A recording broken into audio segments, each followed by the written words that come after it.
Hello friends, today we will be discussing about the differences between products and services. What are the characteristics of services that make them somewhat different from products, and what challenges do these service characteristics pose for the marketers, right? So, the first characteristic that we would be discussing is intangibility. What do we mean by intangibility?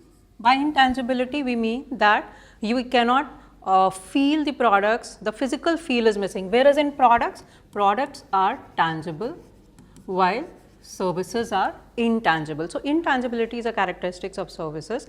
You cannot feel the product, you cannot feel the service like you can feel the product, right. So, what are the challenges that occur? So, now if there is no physical touch and feel, how will you convince a customer about the product or the service? So, the challenge is the promotion or the communication regarding service. How do you promote services? Now, have you ever observed what do marketers do to promote services? Because services are intangible and you cannot experience it beforehand. It's the experience that comes after you have availed the service. So, if you have to convince the customer beforehand, what do you need to do? Probably you need to showcase your infrastructure. That is, you need to use certain tangibles. Tangibles like, let's say, a hotel infrastructure, the rooms, the kind of staff you have, the uniforms. These are all the tangibles that you can use. Or the other things that people are using are reviews, which are being largely used today. Why? Because you cannot feel the service, because it's intangible. So, how do you decide whether to go for a service or not? Whether to book my room through MMT or Agoda or TripAdvisor, whom do I choose? So, how do I choose?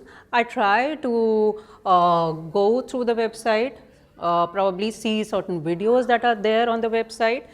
I would try to read the customer reviews that are there, and probably that will to a large extent help me decide whether I should go for this service or not. These are certain strategies that marketers need to adopt to cater to this challenge of intangibility that service poses, right. Now, we move on to the second characteristic, that is inconsistency, or we also call it variability. Products are largely consistent. Why are products consistent? Products are consistent because they are being manufactured in large batches, and the same kind of products are being churned out batch after batch unless and until you change certain specifications and you alter the manufacturing processes. But services are being delivered by people, right. Now, let us say if I am delivering a service, or if I am teaching this class, maybe this is a morning class and I am very fresh, and if I am teaching the evening class, will I be exactly the same? Probably no. So, even the same person might not be able to deliver exactly the same service at two different people. And if the same service is being delivered by different people, then again chances are that they will be different in the services because the human element is involved there, right.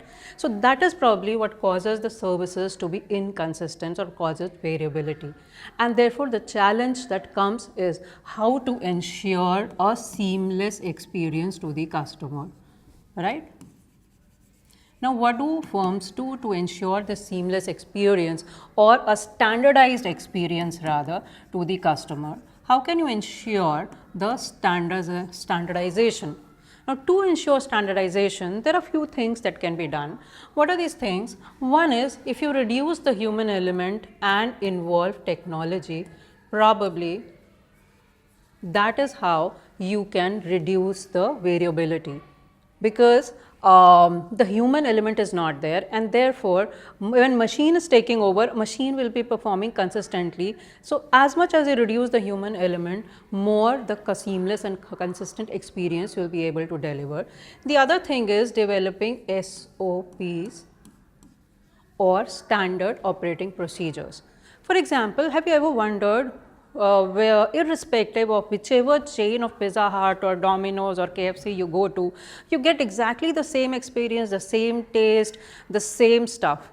Why? Because they have well defined SOPs for each step of the manufacturing process, the service delivery process, which ensures that the customer, irrespective of whichever chain, whether in India or outside they are receiving a consistent taste, a consistent experience throughout, right.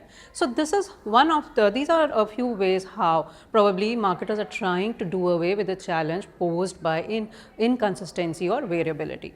The third characteristic that we will be talking about is about perishability.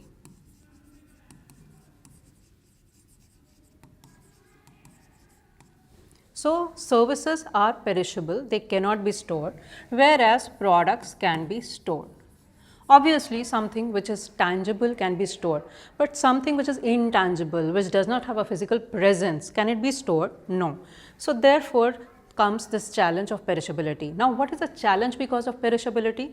Managing demand and capacity. Consider, for example, a flight which needs to take off from Lucknow to Mumbai today has 200 seats.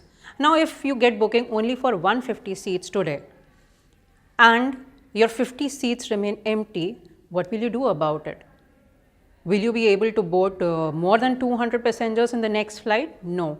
The loss that comes because of the 50 seats that were not booked is a permanent loss. Now, compare that to a product. Let's say if you had 200 units of Parle-G biscuits to sell.